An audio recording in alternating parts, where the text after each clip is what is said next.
नमस्कार my dear friends, मैं विनोद चिंडालिया, एक आरएएस पीसीएस एजुकेटर आपके अपने स्टडी के एक नए प्लेटफॉर्म जिसका नाम है निःशुल्क कोचिंग बिहार में आपका हार्दिक अभिनंदन करता हूं। जी हां दोस्तों, मैं आपको फिर से बता दूं कि यूपीएससी सीएससी 2023 का जो प्री का एग्जामिनेशन है माय डियर फ्रेंड्स 28 मई को होने जा रहा है। और उसके लिए अब लगभग मान के चलो 60 दिन ही बचे हैं। और इन 60 दिनों में आप लोगों को क्या करना है, मैं आप लोगों को बता चुका हूँ कि आपको कम से कम 10 सालों के जो पीवाईक्यू है वो अच्छे से कंप्लीट कर लेना है। और साथ में विजन आईएएस विजन आईएएस का जो पीटी 365 है मेरी फ्रेंड्स, पीटी 365 है, उसको भी कंप्लीट अच्छे से एनालिसिस कर लेना है। क्योंकि मैं आपसे ये एक उम्मीद ज़रूर रखता हूँ कि आप लोगों ने अच्छे से शॉर्ट नोट्स तो बना लिए ही होंगे। और अब जो आपको 60 दिनों में करना है वो ये है कि 10 ईयर्स की जो पीवाईक्यू है उसको अच्छे से विद ऑप्शन एनालिसिस करना है। और इसकी क्लासेस भी चल रही है माय डियर फ्रेंड्स। और साथ में विजन आईएएस की जो पीटी है उसको भी अच्छे से एनालिसिस करना है।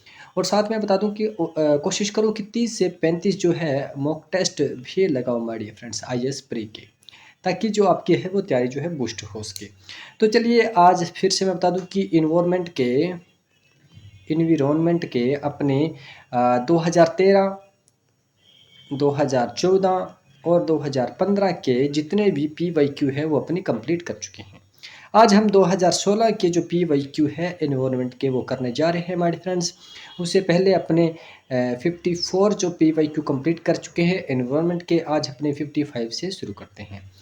पहला क्वेश्चन है कि मरुस्थलीकरण को रोकने के लिए संयुक्त राष्ट्र अभिस में, देखो ये मरुस्थलीकरण को रोकने के लिए है क्या, यूएनसीसीडी, यूएनसीसीडी यानी United Nation convention to combat desertification. My dear friends, ये क्या है, सबसे मोस्ट इंपॉर्टेंट बात है कि ये मरुस्थलीकरण के प्रसार को रोकने के लिए है।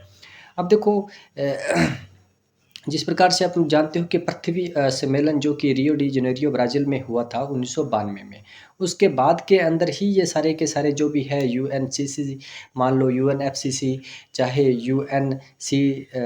सीसीडी है, ये उसके बाद के समझौते हैं सारे माय डियर फ्रेंड्स। इसकी बात करूँ तो ये समझौता जो है 1994 के अंदर माय डियर फ्रेंड्स हुआ था। ये एक कानूनी रूप से बाध्यकारी अंतर्राष्ट्रीय समझौता है माय डियर फ्रेंड्स। ठीक है, कब, 1994 में।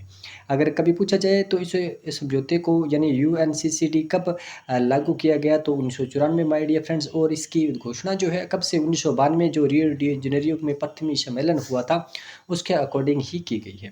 पढ़ते हैं पहला कि इसका उद्देश्य जो है नव प्रवर्तनकारी राष्ट्रीय कार्यक्रमों, क्या है मेरे फ्रेंड्स, नव प्रवर्तनकारी राष्ट्रीय कार्यक्रमों एवं समर्थक अंतर्राष्ट्रीय भागीदारियों के माध्यम से प्रभावकारी कार्रवाई को प्रोत्साहित करना है। बिल्कुल राइट बात है मेरे फ्रेंड्स।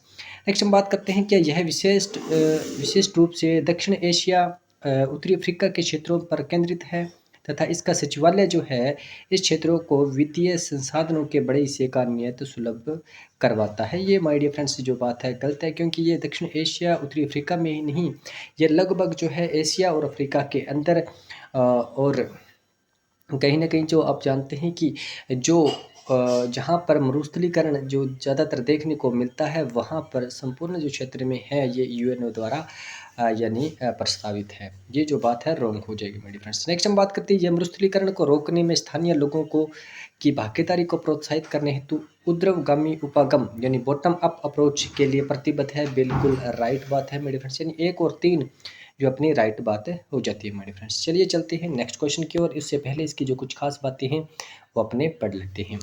अब देखो यूएनसीसीडी के बारे में आपको बता चुका हूँ कि ये कि संयुक्त राष्ट्र अभिसमय की बात करें हैं तो उसके अकॉर्डिंग ही ये लिया गया है हमारे फ्रेंड्स। और रियो सम्मेलन में क्या है, यूएनएफसीसी, यूएनसीबीडी तथा तीसरा कन्वेंशन था कौन सा, यूएनसीसीडी, जो कि 17 जून 1994 को अपनाया गया माय डियर फ्रेंड्स। और इसे 1996 में लागू किया गया। ये बात मैं आपको पहले ही बता चुका हूँ। ये जो है यूएनसीसीडी 5 क्षेत्रीय में कार्य कर 5 जो क्षेत्र है वहाँ पे कार्य करता है। जैसे कार्य अफ्रीका है, एशिया है, उत्तरी भूमध्य सागरीय लैटिन अमेरिका है, मध्य पूर्वी यूरोप क्षेत्र पर आधारित है मेरे फ्रेंड्स। और दक्षिण एशिया और अफ्रीका के लिए विशिष्ट वित्तीय सुविधा व्यवस्था करेगा, ऐसा कोई मेरे फ्रेंड्स उपबंध इसमें नहीं है। ठीक है, चलिए चलते हैं नेक्स्ट क्वेश्चन की ओर।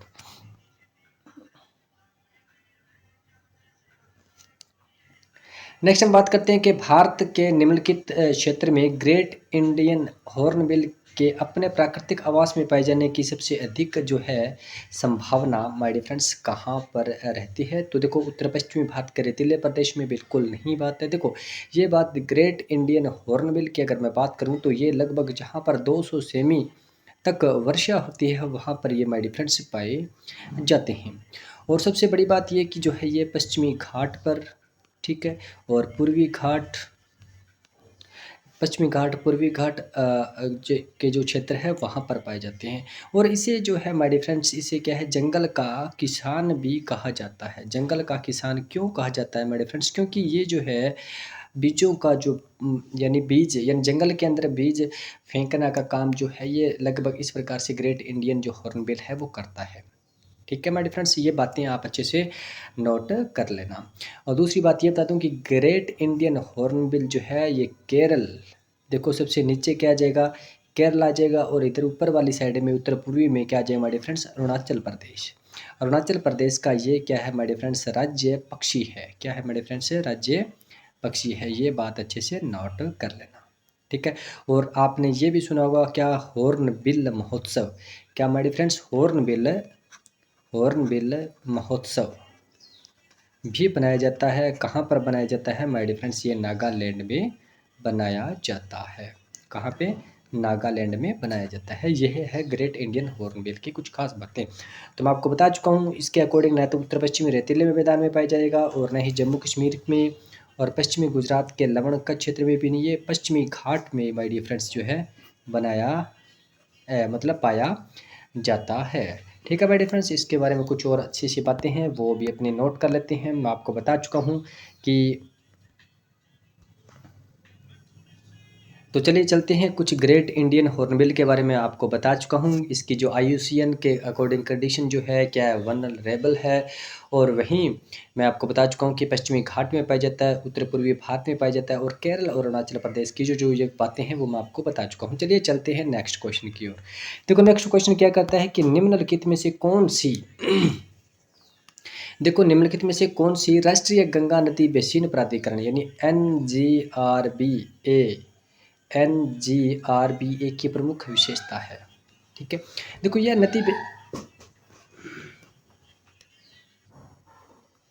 देखो ये क्या नदी बेसिन योजना एवं प्रबंधन की इकाई है, बिल्कुल राइट बात है। यह राष्ट्रीय स्तर पर नदी संरक्षण प्रयासों की अगुवाई करता है, बिल्कुल राइट बात है। NGRBA का अध्यक्ष चक्रानुक्रमिक आधार पर उन राज्यों के मुख्यमंत्रियों में से एक होता है जिनसे होकर गंगा बहती है। यह बिल्कुल गलत बात है माय डियर फ्रेंड्स। देखो इसका जो क्या है NG यानी राष्ट्रीय गंगा नदी बेसिन प्राधिकरण का जो अध्यक्ष होता है वो माय डियर फ्रेंड्स PM यानी प्राइम मिनिस्टर होते हैं।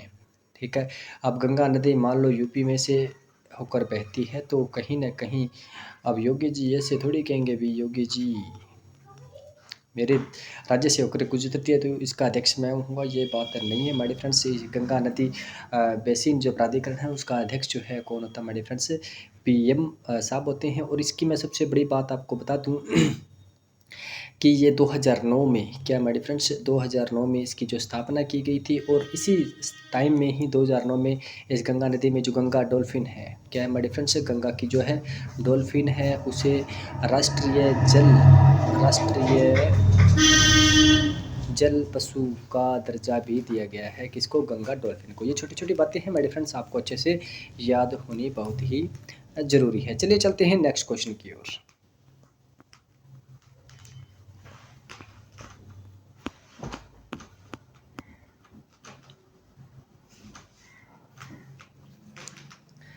नेक्स्ट हम बात करते हैं कि एनेक्स फर्स्ट जो है देश प्रमाणित उत्सर्जन कटौतियाँ स्वच्छ विकास क्रियाविधि क्लीन डेवलपमेंट मैकेनिज्म यानी Cartagena protocol, Nagoya protocol, Kyoto protocol. ठीक है, अब देखो इसमें से आपको बताना है कि एक सही सम्मिलित कौन सा है माय डियर फ्रेंड्स। यहाँ पे मैं बता दूँ क्या, क्योटो प्रोटोकॉल।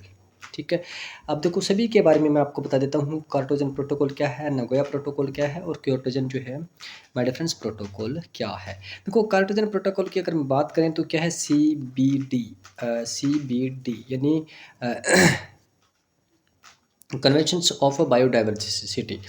ठीक है। इसके अकॉर्डिंग जो एक प्रारूप है जो कि 2003 में क्या है हमारे फ्रेंड्स, 2003 में जैव सुरक्षा अर्थात देखो 2003 में क्या है, जैव सुरक्षा, यानी जैव सुरक्षा का मतलब ये है कि जैविक सिस्टम का जो है उसका सुरक्षा की जाए, यानी कोई भी उसमें क्या अनुवांशिक क्या है, अगर उसमें अनुवांशिक संशोधन किया जाए, ठीक है, तो उससे क्या है, जैव विविधता को किसी भी प्रकार का कोई फ्रेंड्स खतरा नहीं होना चाहिए। जैव विविधता का किसी भी प्रकार का कोई खतरा नहीं होना चाहिए। अब देखो कार्टागेना प्रोटोकॉल में क्या समझे कि क्या कन्वेंशन ऑफ बायोडाइवर्सिटी, ठीक है, 2003 के अकॉर्डिंग, यानी जैव विविधता के लिए ये है माय डियर फ्रेंड्स। किसके लिए है माय डियर फ्रेंड्स, जैव विविधता के लिए। यानी इसके अंदर एक बात कही गई, अगर कोई भी अनुवांशिक संशोधन किया जाता है, ठीक है, और उससे अगर जैव विविधता पर किसी भी प्रकार का कोई खतरा नहीं होना चाहिए। जिस प्रकार से मैं बता दूं, अपने कोई भी पौधे हैं या फिर जंतु है, तो उसके ऊपर क्या जिस प्रकार से दिनों दिन जो है उसके अंदर जेनेटिक जो है चेंजेड किए जाते हैं, तो उससे क्या है जैव विविधता पर किसी प्रकार का कोई खतरा नहीं होना चाहिए। है कार्टागेना प्रोटोकॉल। नेक्स्ट हम बात करते हैं किसकी, नगोया प्रोटोकॉल की। तो ये भी इसी के अकॉर्डिंग है, CBD के ही अकॉर्डिंग है माय डियर फ्रेंड्स। और इसके अंदर ये बात कही गई है कि जो भी अ, अनुसंधान और संसाधन जो है उनका जो है वितरण जो होगा, क्या माय डियर फ्रेंड्स, जो वितरण होगा वो क्या होगा माय डियर फ्रेंड्स, न्याय संगत होगा, न्याय संगत होगा। वितरण जो है वो क्या है, न्याय संगत उसका बंटवारा होगा। नेक्स्ट हम बात करते हैं क्योटो प्रोटोकॉल की। तो क्योटो प्रोटोकॉल काफ़ी लंबा चौड़ा माय डियर फ्रेंड्स प्रोटोकॉल है। आप जानते हैं क्या, जब COP3 की बात करें 1997 की, तो उसके अंदर जो है UNFCC यानी United nation framework climate change convention, ठीक है, जो कि 2005 में माय डियर फ्रेंड्स ये लागू हुआ था। इसके क्योटो प्रोटोकॉल की मैं बात कर रहा हूँ, ठीक है। और इसके अंदर जो सबसे बड़ी बात, इसका उद्देश्य जो है वो ये है कि ग्लोबल वार्मिंग, क्या है my dear friends, global warming, global warming को रोकने के लिए ये जो है क्योटो प्रोटोकॉल जो है माय डियर फ्रेंड्स लाया गया, ग्लोबल वार्मिंग के लिए, ठीक है। अब देखो अनेक्स क्या है इसके बारे में बता दूं। देखो अनेक्स फर्स्ट, अनेक्स सेकंड और अनेक्स बी, ये जो है इसके अंदर क्या है माय डियर फ्रेंड्स, जो ये सभी ये बातें हैं ग्लोबल वार्मिंग के अकॉर्डिंग। यानी अनेक्स फर्स्ट जो है वो किस पे लागू होगा, जो कि विकसित देश है, क्या है माय डियर फ्रेंड्स, विकसित देश है, और उसकी जो अर्थव्यवस्था जो है, क्या है माय डियर फ्रेंड्स, जिसकी उसकी जो अर्थव्यवस्था जो है वो क्या है, संक्रमणकारी हो। अर्थव्यवस्था क्या हो माय डियर फ्रेंड्स, संक्रमणकारी हो, ठीक है, उसके लिए ये बाध्यकारी है। नेक्स्ट हम बात करते हैं एनेक्स सेकंड की। तो ये जो है विकसित देशों के लिए यही भी है। और एनेक्स बी की बात करें तो एनेक्स बी जो है वो इसी के लिए बाध्यकारी है, किसके लिए, ग्लोबल वार्मिंग को रोकने के लिए बाध्यकारी विकासशील देशों के लिए है माय डियर फ्रेंड्स।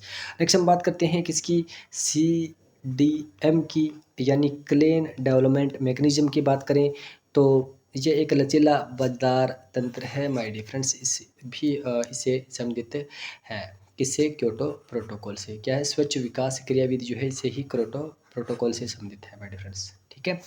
और चलिए चलते हैं नेक्स्ट, यानी इसमें से जो है सिर्फ और सिर्फ ये 3 नंबर जो है वो मैच होता है माय डियर फ्रेंड्स। चलिए चलते हैं नेक्स्ट क्वेश्चन की ओर।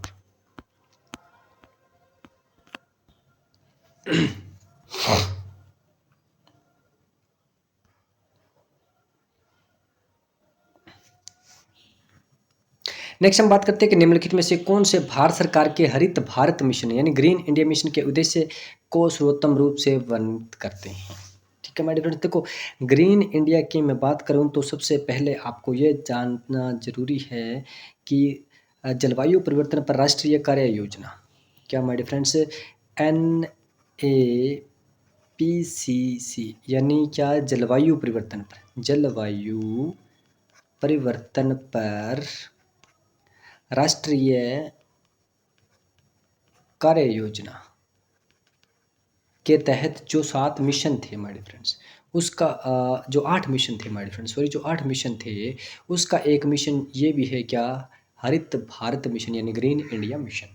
अब देखो इसके अंदर क्या है, पर्यावरणीय लाभों लागतों को केंद्र एवं राज्य के बजट में सम्मिलित करते हुए तत्वाद हरित लेखाकरण यानी ग्रीन टी को अमल करना। नेक्स्ट हम बात करते हैं कृषि उत्पाद के संवर्धन हेतु द्वितीय हरित क्रांति आरंभ करना, जिससे भविष्य में सभी के लिए खाद्य सुरक्षा सुनिश्चित हो सके। ये भी नहीं है हमारे फ्रेंड्स, वन अंशातन की पुनराप्राप्ति और संवर्धन करना, यह सबसे बड़ी बात है। देखो वन अंशातन की क्या पुनः प्राप्ति और उनका संवर्धन करना, उनका क्या अनुकूलन करना और उनका क्या न्यूनीकरण के स्वीकृत उपायों से परिवर्तन प्रत्युत्तर देना जलवायु, यानी 3 नंबर जो है अपना माय डियर फ्रेंड्स राइट हो जाएगा।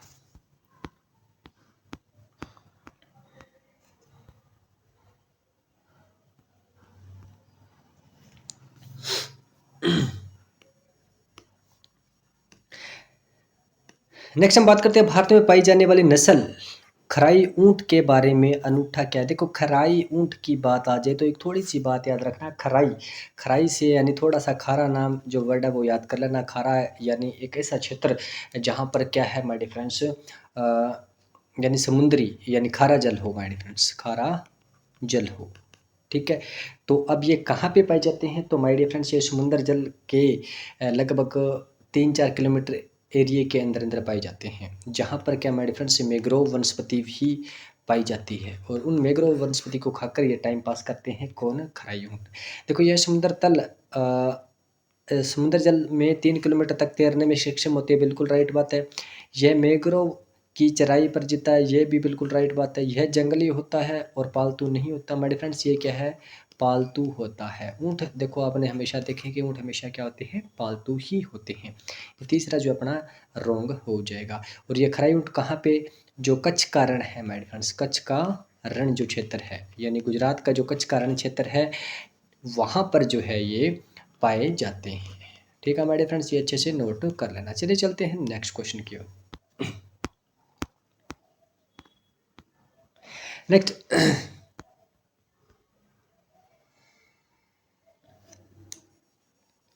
नेक्स्ट हम बात करते हैं पारितंत्र एवं जैव विविधता का अर्थतंत्र यानी TEEV नामक पहल के संदर्भ में निम्नलिखित कथनों पर आपको विचार करने हैं। सबसे पहले मैं बता दूं आपको माय डियर फ्रेंड्स किसके बारे में, TEB के बारे में। ठीक है, जो कि पारितंत्र एवं जैव विविधता का अर्थतंत्र है, ये जो 2007 में इसे जो है लागू किया गया था। और सबसे बड़ी बात ये कि ये यूरोप क्या है माय डियर फ्रेंड्स, यूरोप और जर्मनी के सहयोग से जो है ये लाया गया।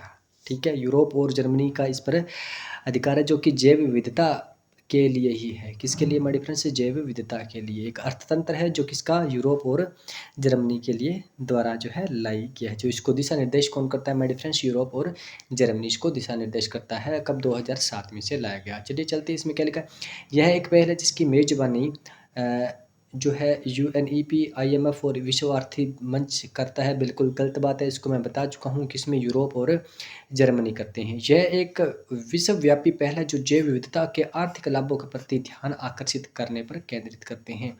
बिल्कुल राइट बात है।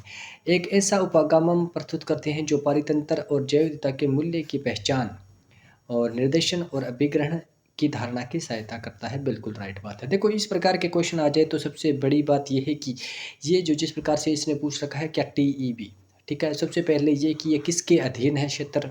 ठीक है, इसको वित्तीय सहायता कौन करता है, ये 2 बातें तो आपको अच्छे से नोट कर ही लेनी है माय डियर फ्रेंड्स। और कहीं ना कहीं अगर जैव विविधता की बात आए तो सभी के सभी जो है जो जैव विविधता के लिए काम करेंगे तो वो पर्यावरण संरक्षण पर भी काम करेंगे माय डियर फ्रेंड्स, ऑब्वियसली बात है। तो उसकी जो अगर लाभकारी जो बातें हैं अगर ऑप्शंस में दी गई हैं तो वो राइट ही होंगे माय डियर फ्रेंड्स, यानी 1 और 3 जो बात अपनी राइट हो जाएगी, 2 नंबर जो है अपनी रॉन्ग हो जाएगी। चलिए चलते हैं नेक्स्ट क्वेश्चन की ओर। नेक्स्ट हम बात करते हैं कि समाचारों में कभी कभी आपने रेड सेंटर्स के बारे में सुना होगा, इसके बारे में आपको बताना है। रेड सेंटर्स की मैं बात करूं तो ये चंदन की माय डियर फ्रेंड्स बात करता है, किसकी, चंदन की बात करता है। देखो ये दक्षिण भारत के एक भाग में पाई जाने वाली वृक्ष प्रजाति है, बिल्कुल सही बात है। और दक्षिण भारत में पाई जाने वाली एक वृक्ष प्रजाति है जो सबसे ज़्यादा जो है माय डियर फ्रेंड्स कहाँ पे, पूर्वी घाट में पाई जाती है। माय डियर फ्रेंड्स कहाँ पे, पूर्वी घाट में माय डियर फ्रेंड्स पाई जाती है, जो कहाँ, ये आंध्र प्रदेश वाले क्षेत्र में हमारे फ्रेंड्स ये पाया जाता है। ठीक है, नेक्स्ट यह दक्षिण भारत के उष्णकटिबंधीय वर्षावन क्षेत्रों के लिए अति महत्वपूर्ण वृक्षों में से एक है। दक्षिण भारत के उष्णकटिबंधीय वर्षावन क्षेत्रों के अति महत्वपूर्ण वृक्षों में से एक है। माय डियर फ्रेंड्स, ये थोड़ा सा रॉन्ग हो जाता है और ये अपना पहला जो है माय डियर फ्रेंड्स ये बिल्कुल राइट हो जाता है। और इसके लिए एक छोटी सी मैं बात बता दूं, क्या रेड सेंडर्स जिसे चंदन भी कहते हैं, और इसमें क्या है चंदन स्पाइस रोग, क्या माय डियर फ्रेंड्स चंदन स्पाइक रोग भी होता है। और ये रोग जो है वो किसके कारण, फाइटो प्लाज्म जीवाणु के कारण होता है। किसके कारण, फ्लाइटोप्लाज्म जीवाणु के कारण होता है माय डियर फ्रेंड्स। ये बातें हैं जो अच्छे से आप इसको नोट कर सकते हैं। चलिए चलते हैं नेक्स्ट क्वेश्चन की ओर।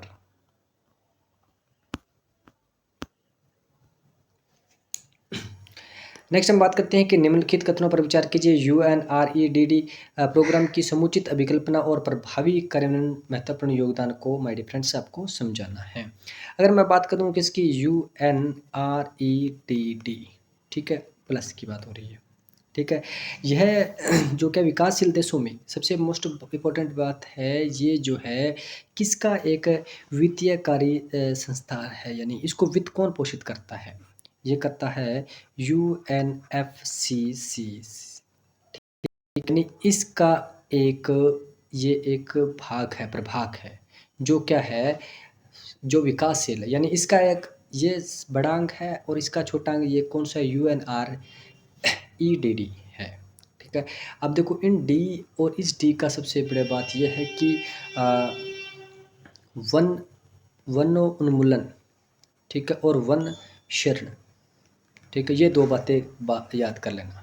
ठीक है, यानी जहाँ पर जो विकासशील देश है माय डियर फ्रेंड्स, क्या विकासशील जो देश हैं उनके वन उन्मूलन के लिए, वन क्षरण के लिए, वन प्रदन के लिए जो भी उनकी प्रकृति को नुकसान होता है उनकी भरपाई के लिए जो है यूएनएफसीसी का एक अंग जो है कौन, यूएनआरईडीडी, वो इसको क्या है वित्त पोषित करता है। ये बात अच्छे से नोट कर लेना। और इसकी अगर स्थापना की बात करें तो कोप 19 के अंदर जो इसकी माय डियर फ्रेंड्स स्थापना हुई थी। कब, कोप 19 के अंदर बात। और यूएनआरईडीटीसी, और देखो ये प्लस है, ये सीधा ही मान लो। तो इसकी जो है ये कब हुई थी माय डियर फ्रेंड्स, ये हुई थी 2008 में। 2008 में कब, कोप 13 के अंदर, कोप 13 में माय डियर फ्रेंड्स इसकी स्थापना हुई थी। और इसकी स्थापना जो है माय डियर फ्रेंड्स कब होती है, 2014 में। ठीक है, ये 2008 में इसकी स्थापना होती है, किसमें, कोप 13 के अंदर। ठीक है, इसकी जो बेस बातें हैं, अब देखो ये क्या है, विविधता का संरक्षण करने के में है, बिल्कुल राइट बात है। वन्य पारिस्थितिक तंत्र की समुद्रशीलता के लिए, बिल्कुल राइट बात है। गरीबी कम करने में है, बिल्कुल ये भी बात है। देखो माय डियर फ्रेंड्स, जब ये कोप प्लस की बात हो जाए तो ये सबसे मोस्ट इम्पोर्टेंट बात हो जाती है कि कोप 19 में इसे मतलब इसे लागू किया गया, और वहाँ पर यह गरीबी कम करने के लिए विशेष भी प्रावधान करता है विकासशील देशों के अंदर। ठीक है मेरे फ्रेंड, चलिए चलते हैं नेक्स्ट क्वेश्चन की ओर।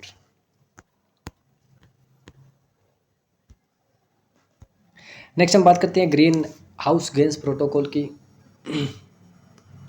देखो ग्रीन हाउस गैस प्रोटोकॉल क्या है मेरे फ्रेंड्स, इसके बारे में अपने अच्छे से पढ़ लेते हैं। यह सरकार एवं व्यवसाय के नेतृत्व, देखो क्या है, सरकार और व्यवसाय के नेतृत्व देने वाले व्यक्तियों, क्या है मेरे फ्रेंड, सरकार, आपको हर एक चीज़ को अच्छे से पढ़ लेना है। अब देखो ग्रीन हाउस गैस प्रोटोकॉल यानी कहीं ना कहीं यह एक ऐसा प्रोटोकॉल है जो कि ग्रीन हाउस गैस न हो, यानी कम से कम उत्सर्जित हो, उसके लिए एक प्रोटोकॉल है। ऑब्वियसली बात है, ये प्रोटोकॉल किसके मध्य होगा, सरकारों के बीच में। और कौन करता है, ग्रीन हाउस गैस है, अपने को पता है, जो व्यवसाय करता है, जो प्रौद्योगिक क्षेत्र है, ठीक है, वहीं जो है ग्रीन हाउस गैस के लिए जिम्मेदार होते हैं।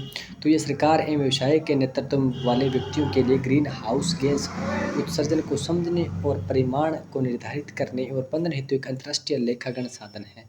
बिल्कुल राइट बात है माय डियर फ्रेंड्स, इसे अच्छे से नोट कर लेना।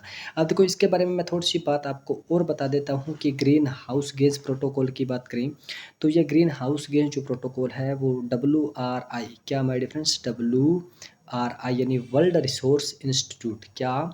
वर्ल्ड रिसोर्स इंस्टीट्यूट, ठीक है, वर्ल्ड रिसोर्स इंस्टीट्यूट। जो ये क्या है माय डियर फ्रेंड्स, NGO है। NGO यानी एक गैर सरकारी संगठन है माय डियर फ्रेंड्स। क्या है माय डियर फ्रेंड्स? गैर सरकारी संगठन है जो इसको क्या करता है, वित्त पोषित करता है, ठीक है माय डियर फ्रेंड्स। और इसके अंदर ही एक और मैं बात बता दूं, किसकी वेबसाइट की बात हो रही है, तो लगभग एक और लिख लो, क्या? WBCSD यानी वर्ल्ड निवेशक। क्या my dear friends? World business council sustainable development, यानी इसके अंदर लगभग प्रत्येक जो कंपनी है उसके 200 से भी ज़्यादा जो है CEO जो इसके अंदर जुड़े हुए हैं, जो कि इस पर काम करते हैं, जो इस पर क्या करते हैं हमारे फ्रेंड्स से काम करते हैं। और इसकी जो स्थापना है ओबियसली बात है, रियो डी जेनेरियो में जब 1992 में पृथ्वी सम्मेलन हुआ था उसके बाद ही इन सभी की हमारे फ्रेंड्स से स्थापना होती है। चलिए चलते हैं नेक्स्ट क्वेश्चन की ओर। नेक्स्ट हम पढ़ते हैं कि कभी कभी समाचार पत्रों में आने वाली एक बात है, क्या गौडगिल समिति रिपोर्ट या कस्तूरी रंगन रिपोर्ट जो है संबंधित है। अब देखो माय डियर फ्रेंड्स, गौडगिल समिति रिपोर्ट या कस्तूरी रंगन रिपोर्ट की अगर बात करें तो ये जो है पश्चिमी घाटों के संरक्षण के लिए है माय डियर फ्रेंड्स। किसके लिए? पश्चिमी घाटों के संरक्षण के लिए है। गौडगिल ने एक रिपोर्ट, जैसे माधव गौडगिल की अगर बात करें, किसकी? माधव गौडगिल ने। माधव गौडगिल ने जो 2010 में एक रिपोर्ट जारी की थी, उस रिपोर्ट के अकॉर्डिंग ये बताया गया था कि जो पश्चिम जो क्षेत्र है वहाँ पर जितना हो सके वहाँ पर जो अनुवांशिक की खेती को कम किया जाए और बिजली संयंत्र को भी नया लगाया जाए, क्योंकि यहाँ की जो जैव विविधता है इसके ऊपर इसका बहुत ही दुष्प्रभाव पड़ता है। मगर इस गौडगिल रिपोर्ट को खारिज कर दिया गया था राज्य सरकार ने। उसके बाद में कस्तूरी रंगन रिपोर्ट जो है वो 2013 में पेश की जाती है इसकी जांच के लिए, जो कि 2013 में पेश करने के बाद में 37% जो है भाग पश्चिमी घाट का जो कि जैव विविधता के लिए सुरक्षित रखा जाए, यानी उसे लगभग जो है बचाया जाए, यानी इसे इको सेंसिटिव जोन के रूप में वर्गीकृत करने की जो है सिफारिश की गई। ये है इसकी कुछ बातें। नेक्स्ट चलते हैं क्वेश्चन की ओर। 66 हमारे देश के शहरों में देखो, हमारे देश के शहरों में वायु गुणवत्ता सूचकांक यानी AQI यानी एयर क्वालिटी इंडेक्स का परिकलन करने में साधारणतः निम्नलिखित वायुमंडलीय गैसों में किन पर विचार किया जाता है। देखो, कभी भी एक छोटी सी बात नोट कर लेना, एयर क्वालिटी इंडेक्स की अगर मैं बात करें तो इसके अंदर देखो CO2 की गणना कभी भी नहीं की जाएगी। क्या हमारे फ्रेंड्स, CO2 की गणना कभी भी नहीं की जाएगी, क्योंकि CO2 तो एक ऐसी गैस हो जाती है जो कि जिसका उपचार है माय डियर फ्रेंड्स, ठीक है, यानी जिसका उपचार है नॉर्मल वैसे।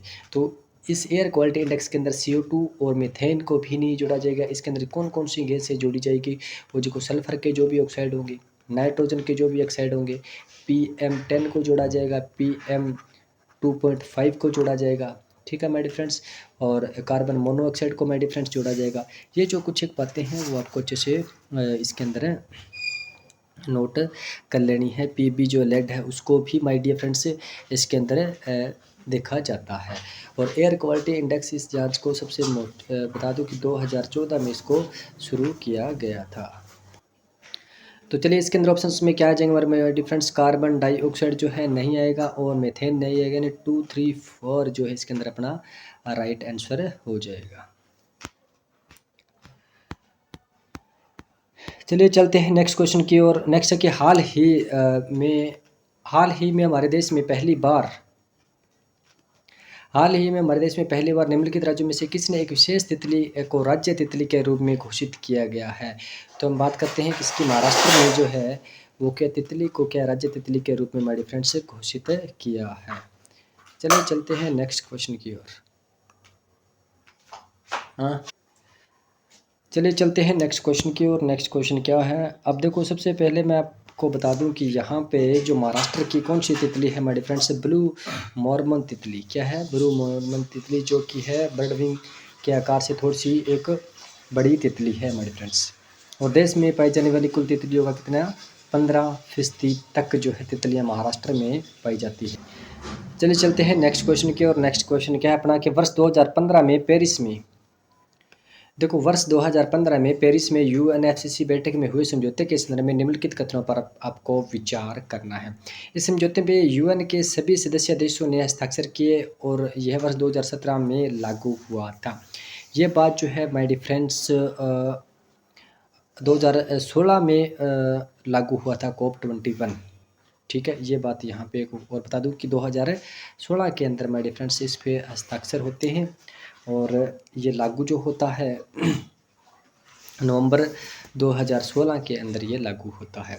तो ये बात रॉन्ग हो जाती है। यह समझौता ग्रीन हाउस गैस के उत्सर्जन को सीमित करने का लक्ष्य रखता है, जिससे इस नदी के अंत तक औसत में वैश्विक तापमान की वृद्धि जो है वो क्या है 2 डिग्री सेंटीग्रेड, और कोशिश करें तो यानी 1.5 डिग्री सेंटीग्रेड से 2 डिग्री सेंटीग्रेड तक वैश्विक तापमान में वृद्धि होनी चाहिए। ये बिल्कुल राइट बात है।